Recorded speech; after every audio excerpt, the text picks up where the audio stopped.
بسم اللہ الرحمن الرحیم۔ تنویر الآثار باب الاعتزام بالکتاب والسنہ، صفحہ نمبر 24۔ حدیث پاک نقل کرتے ہیں عن ابی ہریرہ قال قال رسول اللہ صلی اللہ علیہ وسلم یکون فی آخر الزمان دجالون کذابون یاتونکم من الاحادیث بما لم تسمعوا انتم ولا آباؤکم فإیاکم وإیاہم لا یضلونکم ولا یفتنونکم۔ یہ حدیث پاک جو ہے حضرت ابو ہریرہ رضی اللہ تعالی عنہ، بلکہ ابھی اس کے نیچے کئی حدیثیں آئے گی 3-4، وہ سب ان سے ہی مروی ہیں۔ وہ کہتے ہیں کہ نبی پاک علیہ الصلوۃ والتسلیم نے ارشاد فرمایا یکون فی آخر الزمان دجالون کذابون، کہ آخری زمانے میں جھوٹے دجال ہوں گے، یاتونکم من الاحادیث بما لم تسمعوا انتم، جو تمہارے پاس وہ احادیث یا وہ حدیثیں کہلے لائیں گے جو نہ تم نے سنے، ولا آباؤکم، نہ تمہارے باپ داداؤں نے سنے، فإیاکم وإیاہم، تو ان کو اپنے کو ان کے سے دور رکھو، فإیاکم ان سے دور رکھو خود کو، وإیاہم اور ان، مطلب کہ خود بھی ان سے دور رہو اور ان کو بھی خود سے دور رکھو، یہ معنی ہے، ٹھیک ہے۔ فإیاکم تو ان کو اپنے اور اپنے کو ان سے دور رکھو، لا یضلونکم ولا یفتنونکم، کہ وہ تمہیں کہیں گمراہ نہ کر دے، فتنہ میں نہ ڈال دے۔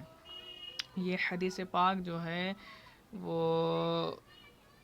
آج کل کے بلکہ دور حاضر میں بالکل فٹ آتا ہے۔ دیکھیں یہاں دجال کا لفظ آیا ہے، سرکار نے فرمایا آخری زمانے میں کچھ دجال، جھوٹے دجال جو ہے وہ ظاہر ہوں گے۔ دجال یہ اجل میں دجل سے بنا ہے، بمعنی اس کا فریب اور دھوکہ کے ہیں، ٹھیک ہے۔ دجال بڑا فریبی، مکار اور دھوکہ باز، جو کہ قرب قیامت یعنی قیامت سے قبل جو ہے ظاہر ہوگا، لیکن اس بڑے دجال سے قبل چھوٹے دجال بہت سے پیدا ہوں گے، اور بہت سے ہو چکے ہیں اور ہو ہی رہے، ہے نا۔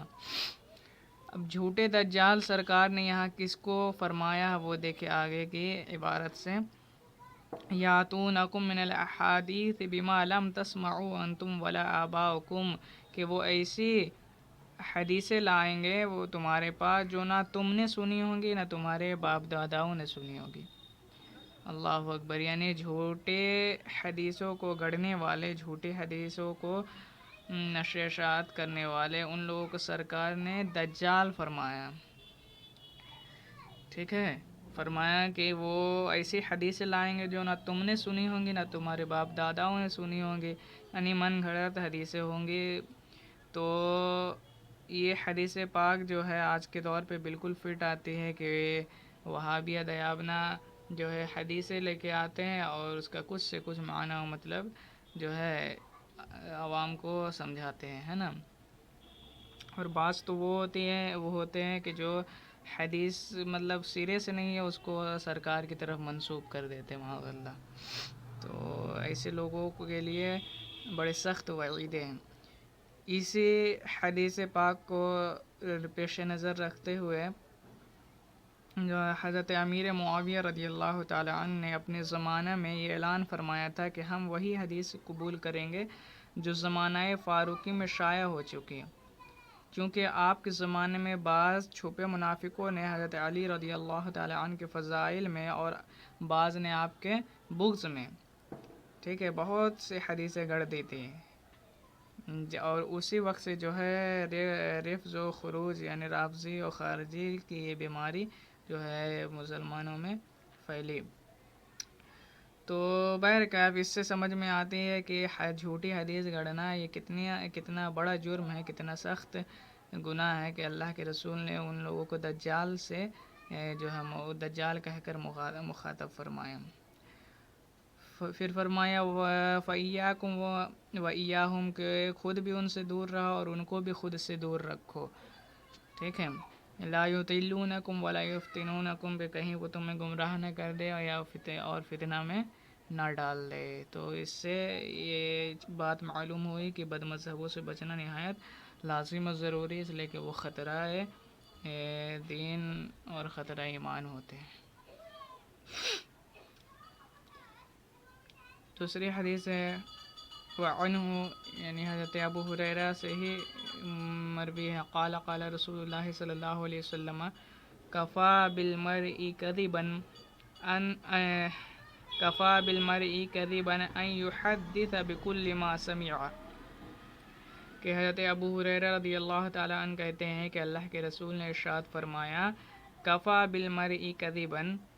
کہ انسان کے جھوٹ ہونے کے لیے اتنا ہی بس ہے، اتنا ہی کافی ہے ان یحدث بکل ما سمع کہ ہر سنی بات بیان کر دیں. بات سمجھ میں آئی؟ یہ مختصر سی حدیث ہے، اس کو بات بالکل واضح ہے کہ فرمایا گیا کہ انسان کے جھوٹے ہونے کے لیے اتنا ہی کافی کہ وہ ہر بات کو، ہر ایرے غیرے کی بات کو سن کر آگے تک اس کو منتقل کر دے، پہنچا دے. جیسے کہ آج کل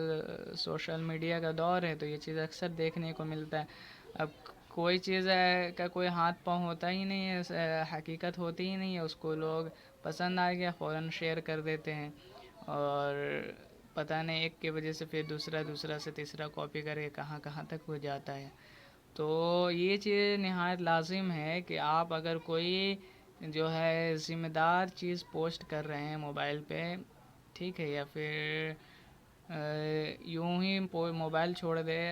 اپنی زندگی پہ کسی کو بتا رہے ہیں اس طرح قولاً تقریراً، تو اگر ذمہ دار بات بتا رہے ہیں تو اس کی تحقیق ضروری ہے. یہ نہیں کہ کسی سے بھی ایرے غیرے سے سن لیے کہ ارے فلاں نے کہا تھا یا کسی کے متعلق یا کچھ واقعہ یا کچھ اور بھی حدیث وغیرہ تو اس کو سن کے دوسرا تک، ایسا نہیں ہے. ہاں یہ حدیث جو ہے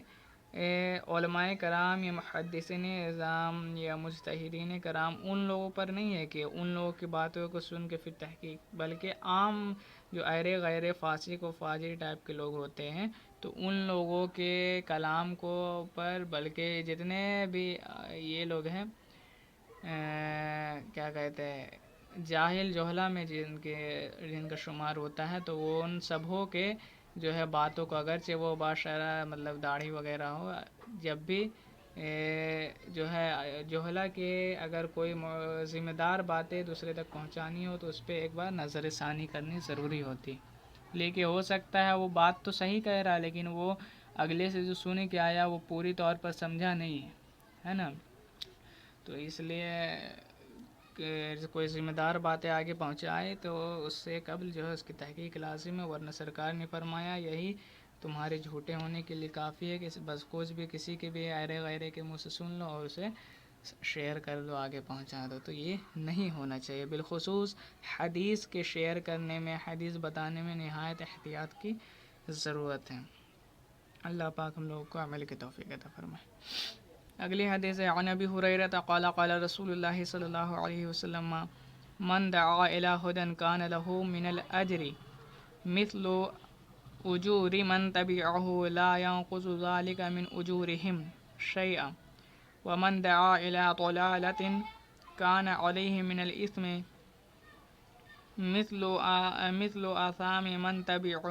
تبعہ لا ينقص ذلك من آثامهم شیئا.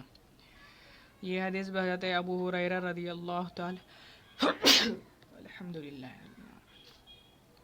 سے مروی ہے. وہ کہتے ہیں کہ اللہ کے رسول نے ارشاد فرمایا من دعا الی ھدی کان لہ من الاجر کہ جو ہدایت کی طرف بلائے اس کو اجر ملے گا. مثل اجور من تبعہ ان سب کے مثل، ان سب کے ثواب کے مثل من تبعہ جو اس شخص کے ہدایت کرنے پہ مطلب جو ہدایت پا گئے تو ان سب کے ثواب کے بھی طرح اس کو ثواب ملے گا. لا ينقص ذلك من اجورهم شیئا اور جو اس سے ان کے اپنے ثواب میں کچھ کمی نہ آئے گی. یعنی کہ جو شخص کو ہم نے ہدایت کی، آپ نے ہدایت کی، تو اگلا شخص جو نیکی کرے گا اس کے نیکی کرنے کا ثواب اس کو جتنا ملنا تھا اللہ اس کے اعمال سے بھی کچھ کم نہیں کرے گا، اور وہ جتنا عمل کرتا جائے گا اس کا سارا وہ ثواب آپ کو بھی ملتا رہے گا. تو یہ مطلب ہے. وَمَن دَعَا إِلَىٰ ضَلَالَةٍ، اور جو گمراہی کی طرف بلائے، کان علیہ من الإثم، تو اس پر جو ہے گناہ ہے کہ مثل آثام من تبعہ لا ينقص ذلك من آثامهم شیئا. تو جو شخص جو ہے گمراہی کی طرف بلائے، گمراہی کی دعوت دے، تو اس پر تمام پیروی کرنے والے کی گمراہی کے جو برابر گناہ ہے وہ اس گمراہی کی طرف بلانے والے کو بھی ملے گی، اور ان کے گناہوں سے بھی کچھ کم نہ ہوگا. یعنی جو گمراہی کی طرف جائیں گے ان کو تو جو گمراہی کی جانے کی سزا ہے اور گناہ وہ ملے گا ہی، اور جو بلا رہے ہیں ان کو بھی ان تمام کے گناہوں کا جو ہے سزا دیا جائے گا. اللہ اکبر. تو یہ جو ہے اہل حق کے لیے خوشخبری ہے، اور اہل شر کے لیے بہت بڑی عبرت ہے اس میں، اور وعید ہے. کہ فرمایا گیا کہ ہم نیکی کا اگر کسی کو نیکی کی دعوت دیں گے تو جتنے لوگ عمل کریں گے سب کے ثواب کے برابر مجھے بھی ثواب ملے گا، اور اس کے ثواب میں بھی کوئی کمی نہیں آئے گی. تو گویا کہ اس سے ایک نقطہ یہ سمجھ میں آتا ہے کہ اللہ کے رسول صلی اللہ تعالیٰ علیہ وسلم کے ثواب کا مطلب کہ عقل سے ہی ورا ہے کہ سرکار کے ثواب کا عالم کیا ہوگا، ہے نا. کہ جتنے بھی ہم لوگ مسلمان ہوئے سب تو سرکار کی تبلیغ اور سرکار کے ہی محنت اور سرکار کے ہی سبب سے ہم لوگ مسلمان ہوئے ہیں، وہی بانی اسلام ہے. تو جب سرکار کے ثواب کا جو ہے عقل مخلوق سے ورا ہے، تو جو کہتے ہیں کہ معاذ اللہ امتی جو ہے اپنے نبی سے، امتی جو ہے بظاہر نبی سے عمل میں بڑھ جاتا ہے، تو ان کی عقلیں کس مطلب کہ اندھیرے میں بھٹک رہی ہے، اس سے اندازہ لگائیں. تو اس سے سرکار کے عرفان کا، سرکار کے جو ہے شان کا بھی معلوم چلا، اور مجتہدین کرام، محدثین کرام اور مصنفین جو کتابوں کے لکھتے ہیں ان کی کتابیں ہم پڑھ کے ہدایت پا رہے ہیں اور دوسرے تک پہنچا رہے، تو تمام کے تمام ہم کو تو ثواب ملنا ہی ہے، لیکن جن کے پڑھ رہے ہیں تو ان تمام کو بھی جو ہے اس کا ثواب ملتا رہے گا. اور اہل شر کا بھی یہی معاملہ ہے. جو لوگ نیکی برائی کا کام شروع کریں گے، دعوت دیں گے، تو جتنے لوگ اس پہ عمل کریں گے سب کے گناہ کا بار اس کے سر بھی آئے گا، اور ان کے بھی گناہوں میں کچھ کمی نہیں آئے گی. اچھا اگلی حدیث دیکھتے ہیں. وعنہ قال قال رسول اللہ صلی اللہ علیہ وسلم بدأ الاسلام غریبا وسيعود كما بدأ فطوبى للغرباء. روایت ہے حضرت ابو ہریرہ سے، انہی سے روایت ہے کہ اللہ کے رسول نے ارشاد فرمایا بدأ الاسلام غریبا، کہ اسلام غریبی سے شروع ہوا، وسيعود كما بدأ، اور جیسا شروع ہوا تھا ویسا ہی پھر ہو جائے گا. فطوبى للغرباء، غربا کو خوشخبری ہو. سبحان اللہ.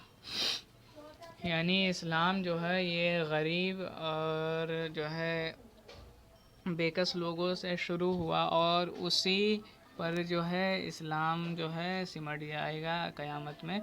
تو مطلب یہ پہلے سمجھ لے کہ غربت جو ہے، یہ غربت کی لفظی معنی ہے تنہائی اور بے کسی. ٹھیک ہے، غربت کا معنی ہے تنہائی اور بے کسی، اسی لیے مسافر اور تنگ دست کو غریب کہا جاتا ہے. ٹھیک ہے، لیکن مسافر تنہا ہوتا ہے اور غریب تنگ دست وہ بے کس ہوتا ہے، تو اس لیے انہیں غریب کہا جاتا ہے. اور جو ہے یہ حدیث پاک اس طرف اشارہ کر رہے کہ اسلام جو ہے شروع ہوا تھا تو اس وقت غریب اور غربا بہت سارے صحابہ کرام میں اکثر غربا کی ہی تعداد تھی. اہل مال بھی تھے لیکن کم تھے، اور اکثر الحکم الکل ہے کہ اکثر پہ وہ کل کا حکم لگایا جاتا ہے. تو وہی ہے کہ اسلام جب شروع ہوا تھا تو غریب لوگ زیادہ تھے،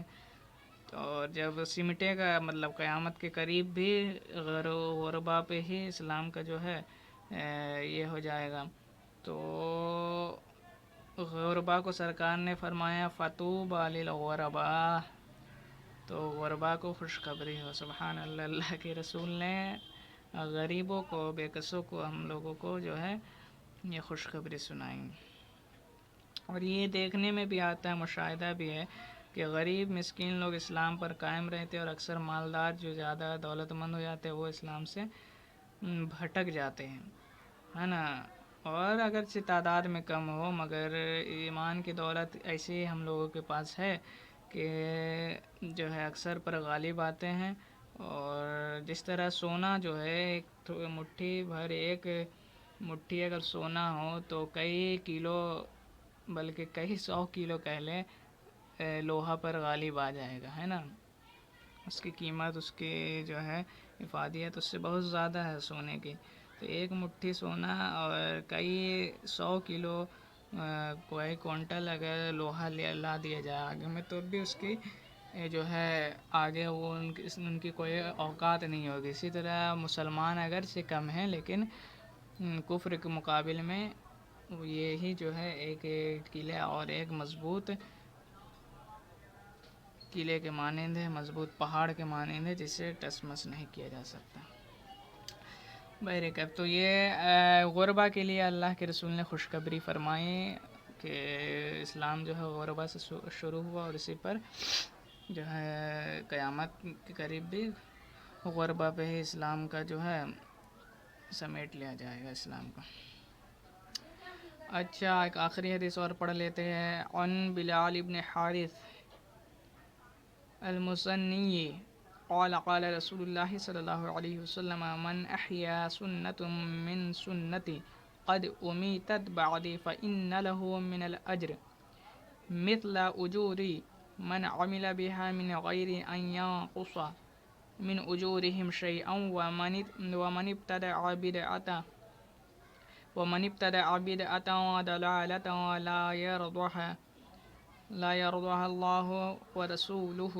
كان عليه من الإثم مثل آثام من عمل بها لا ينقص ذلك من أوصارهم شيئا، رواہ الترمذی۔ تو یہ ہے روایت جو ہے حضرت بلال، یہ والی حدیث پاک بغور سنیں، اس میں جو ہے بدعت کا تذکرہ ہے، اور بدعت کے متعلق ایک اہم نقطہ اس میں بیان کی گئی ہے۔ تو اسے جو اگر دھیان میں رکھیں گے تو یہ وہابیہ، دیابنا اور جتنے بھی فرقہائے باطلہ ہم لوگوں کو اہل بدعت اور یہ کہتے ہیں، تو ان لوگوں کا دفاع ہو جائے گا انشاءاللہ۔ کہتے ہیں حضرت بلال ابن حارث مزنی رضی اللہ تعالی عنہ کہتے ہیں، ان سے یہ حدیث روایت ہے، وہ کہتے ہیں کہ اللہ کے رسول نے ارشاد فرمایا من احیا سنت من سنتی، کہ جس نے میری قد امیتو، اچھا پوری عبارت پڑھ لیں، من احیا سنت من سنتی قد امیتو بعدی، کہ جو میری مردہ سنت کو جو میرے بعد فنا کر دی گئی ہے زندہ کرے، من احیا جو زندہ کرے، سنت من سنتی میری سنت میں سے کسی سنت کو، قد امیتت بعدی جو میرے بعد مردہ کر دی گئی ہے، فنا، ٹھیک ہے، فنا کر دی گئی ہے، فإن له من الأجر مثل أجور من عمل بها من غیر ان ينقص من أجورهم شيئا، تو اسے ان تمام کے برابر ثواب ہوگا جو اس پر عمل کریں، ٹھیک ہے، اور اس کے بغیر کہ ان عاملوں کے ثواب سے کچھ کم ہوگا۔ سبحان اللہ۔ یہ سنت کو زندہ کرنے کے متعلق ہے۔ زندہ کرنے سے مراد یہ ہے کہ اس سنت پر عمل کرنا چھوڑ دیا گیا ہو، ٹھیک ہے۔ اکثر لوگوں نے حکم اکثر پہ آتا ہے، ٹھیک ہے۔ ابھی جو میں نے ایک فقہ کا قاعدہ بتایا الاکثر لحکم الکل، کہ اکثر پر جو ہے حکم کل آتا ہے۔ تو دیکھیں جیسے مثال لے لیں کہ آج کل جو ہے اکثر نوجوان داڑھی منڈا لیتے ہیں، داڑھی نہیں رکھتے، تو کوئی اگر داڑھی خود بھی رکھتا ہے اور دوسروں کو اس پر ترغیب بھی دلاتا ہے، یا امامہ باندھتا ہے اور خود دوسرے کو بھی اس پہ ترغیب دلاتا ہے تو وہ اس کو تو ثواب ملے گا ہی، اور جتنے لوگ اس کے کہنے پر وہ کام کریں گے، سنت پہ عمل کریں گے، تو سب کا ثواب اس دعوت دینے والے کو بھی ملے گا، اور ان لوگوں کے ثواب میں کمی بھی نہیں آئے گی۔ سبحان اللہ۔ کیوں؟ اس لیے کہ بھائی اس نے جو ہے ان لوگوں کو دعوت دی ہے، اور کافی چیزیں مذاق میں طعنہ وغیرہ ان لوگوں کو دیا گیا ہوگا، دیا ہی جاتا ہے سنت کا، اگر کسی کو تعلیم دو تو طعنہ دیا جاتا ہے ان کو پر، جو ہے کلمے کسے جاتے ہیں، تو اس سختیوں کو جھیلا ہے تو ایک بھائی غازی کی مانند ہو گیا، تو اس کو بھی ثواب اللہ نے اپنے فضل سے عطا فرماتا ہے۔ اور جس طرح بھلائی کے موجد جو ہوتے ہیں، یعنی جو کوئی نیک کام کا آغاز کرتے، ابتدا کرتے، شروعات کرتے ہیں، تو ان کو جس طرح ثواب ملتا ہے، اسی طرح بھلائی کی نشر و اشاعت کرنے والے کو، پھیلانے والے کو بھی ثواب اسی قدر ملتا ہے۔ تو اس سے سمجھ میں آتے ہیں کہ اللہ کے رسول کے ثواب کا عالم کیا ہوگا، چونکہ وہ بھلائی کے موجد ہوئے، اور صحابہ کے ثواب کا عالم کیا ہوگا کہ وہ بھلائی کے پھیلانے والے ہوئے نا، ہے نا۔ تو اس سے شان نبی کریم بھی ثابت ہے، سمجھ میں آ رہی ہے، شان صحابہ، اولیاء و مجتہدین بھی سمجھ میں آتی ہیں۔ ٹھیک ہے، اچھا، اگلا جو ٹکڑا ہے وہ قابل توجہ ہے، اور یہیں سے جو ہے بدعت کا جو وہ لوگ اتنا رونا روتے ہیں کہ ہم لوگ کو معاذ اللہ اہل بدعت اور کیا کیا پتہ نہیں کہتے ہیں، تو ان لوگوں کا کیسا رد بلیغ ہو رہا ہے وہ توجہ کے ساتھ دیکھیں۔ وَمَنِ ابْتَدَعَ بِدْعَةً ضَلَالَةً لَا يَرْضَاهَا اللَّهُ وَرَسُولُهُ، کہ جو ابتدا کرے، شروع کرے، بدعتاً ضلالتاً، بدعت ضلالہ کو، دیکھیے واضح لفظ آیا، بدعت ضلالہ کو جو شروعات کرے، یعنی بری بدعت کو کا جو موجد بنے، اس کو شروعات کریں، لا یرضاہ اللہ ورسولہ، جس سے اللہ اور اس کے رسول راضی نہ ہو، تو اس سے بدعت ضلالہ کہنا ہی اس بات کی دلیل ہے کہ بدعت حسنہ بھی ہوتی ہے۔ ٹھیک ہے، کہ بدعت دلالہ کی طرف سرکار نے اشارہ فرمایا کہ بدعت دلالہ کا جو موجد ہے، ابتدا کرے جو بری بدعت کو، جس سے اللہ اور اس کا رسول راضی نہ ہو۔ ٹھیک ہے، اب کوئی بدعت ایسی ہے جو جس سے اللہ اس کا رسول راضی ہو، جیسے مدرسوں کے قیام، علم نو، علم صرف کا پڑھانا، قرآن پاک میں قرآن پاک کو سنہری حروفوں سے لکھنا، ہے نا، اسی طرح عرس منانا، 11ویں شریف منانا، 12ویں شریف منانا، چھٹی شریف منانا، ہے نا۔ بات سمجھ میں آئی نا کہ یہ ساری چیزیں جتنی ہیں تو یہ سب بھی بدعت ہے، چھٹی شریف ہوئی، 11ویں ہوئی، 12ویں ہوئی، عرس کا ہوا منانا، ٹھیک ہے، لیکن یہ ساری چیزیں بدعت حسنہ میں آتی ہے۔ ٹھیک ہے، تو سرکار نے فرمایا وَمَنِ ابْتَدَعَ بِدْعَةً ضَلَالَةً، کہ جو بدعت ضلالہ یعنی گمراہی کی بدعت ایجاد کرے، لا یرضاہ اللہ ورسولہ، کہ اس سے اس کا اللہ اور اس کا رب یعنی اللہ تبارک و تعالی، اس کا رسول راضی نہ ہو، کان علیہ من الاثم، تو اس شخص پر گناہ ہے، مثل آثام من عمل بها لا ينقص ذلك من اوزارهم شیئا، اس شخص پر جو ہے گناہ ہے، اور ان سب کے برابر گناہ ہے جو اس پر عامل ہوں گے، اور ان کے گناہوں سے بھی کچھ کم نہ ہوگا۔ تو اس حدیث نے واضح طور پر ہم لوگوں کو یہ سمجھا دیا کہ بدعت کی قسمیں ہوتی ہیں، جیسے کہ وہابیہ دیابنا، وہ لوگ بدعت کو قسم مانتے ہی نہیں، بولتے سب بدعت دلالہ ہے۔ تو اس میں تو وہ لوگ بھی پھنسیں گے، وہ لوگ بھی جو ہے کیا کہتے ہیں، مدارس کا قیام کرتے ہیں، مدارس کو بناتے ہیں، پڑھاتے ہیں، وہاں نحو صرف منطق یہ سب پڑھاتے ہیں، ٹھیک ہے، قرآن پاک کو اچھے حروف سے لکھنا وہ لوگ بھی کرتے ہیں، پھر جلسہ وہ لوگ بھی کرتے ہیں، اگرچہ وہ میلاد نبی کے طور پر نہیں کرتے، ختم بخاری پہ جشن مناتے ہیں، تو ساری چیزیں ان لوگوں کے یہاں بھی ہوتی ہے، تو یہ ساری چیزیں کون سی بدعت میں، وہ لوگ خود اس کا محاسبہ کر لیں۔ اللہ پاک ہم تمامی لوگوں کو حق قبول کرنے اور علم اور ہدایت کے خزینے سے ہمارے سینوں کو منور فرمائے. وما علینا الا البلاغ.